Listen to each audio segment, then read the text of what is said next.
بسم اللہ الرحمن الرحیم۔ مرحوم اشفاق احمد کہتے ہیں کہ میرے منچلے بیٹے کو پرندوں کا بہت شوق ہے۔ اس نے گھر میں پرندوں کے لیے ایسے ڈبے بنا رکھے ہیں جن میں دانے آٹومیٹک ایک ایک کر کے گرتے رہتے ہیں۔ جب ہم قصور سے لاہور آ رہے تھے تو اس نے ایک دکان دیکھی جس میں 5-5 کلو کے تھیلے پڑے ہوئے تھے جن میں باجرہ اور ٹوٹے ہوئے چاول تھے۔ اس نے مجھے کہا کہ ابو یہ پرندوں کے لیے بہت اچھا دانہ ہے۔ میرا بیٹا دکان سے چاول اور باجرہ لینے گیا تو اس دکاندار نے پوچھا کس مقصد کے لیے چاہیے۔ میرے بیٹے نے کہا کہ پرندوں کو ڈالنے کے لیے۔ اس پر دکاندار نے کہا آپ کو کنگنی ضرور خریدنی چاہیے۔ کچھ خوش الحاق پرندے ایسے بھی ہوتے ہیں جو باجرہ نہیں کنگنی شوق سے کھانا پسند کرتے ہیں، وہ بھی کنگنی کھانے آپ کے پاس آیا کریں گے۔ بیٹے نے کہا بسم اللہ کنگنی ضرور دیں، اور اس رہنمائی میں آپ کو عمر بھر شکر گزار رہوں گا۔ وہ چیزیں لے کر جب پرس نکالنے کی کوشش کی تو اس کو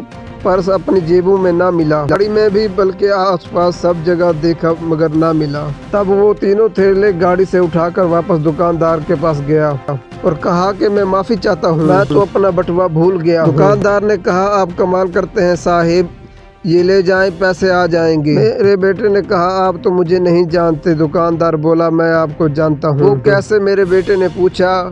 دکاندار جو شخص پرندوں کو دانہ ڈالتا ہے وہ بے ایمان نہیں ہو سکتا۔ میں نے جھٹ سے اپنا آٹوگراف بک نکالا اور اس کا انگوٹھا لے لیا۔ ایسے ہی میرے پاس کئی لوگوں کے انگوٹھے اور دستخط تھے۔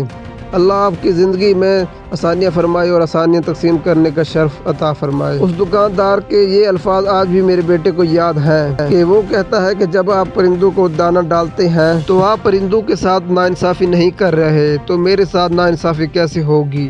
اس بات کا میرے بیٹے کے اوپر بہت اثر ہوا۔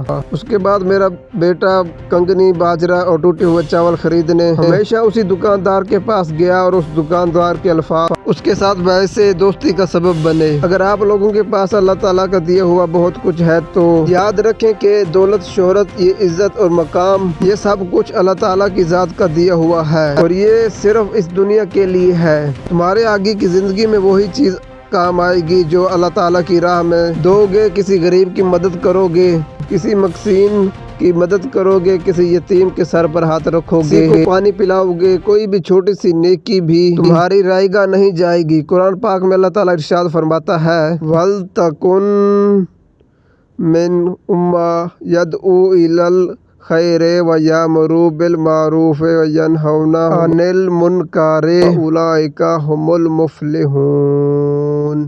صدق اللہ العظیم۔ جزاک اللہ۔ الحمدللہ۔ اردو میں ترجمہ۔ اور تم میں سے ایک گروہ ایسا ہونا چاہیے جو بھلائی کی طرف بلائے، اچھی باتوں کا حکم دے اور بری باتوں سے منع کرے، یہی لوگ فلاح پانے والے ہیں۔ اللہ تعالیٰ سے دعا ہے ہمیں نیکی کرنے کی توفیق عطا فرمائے۔ آمین ثم آمین۔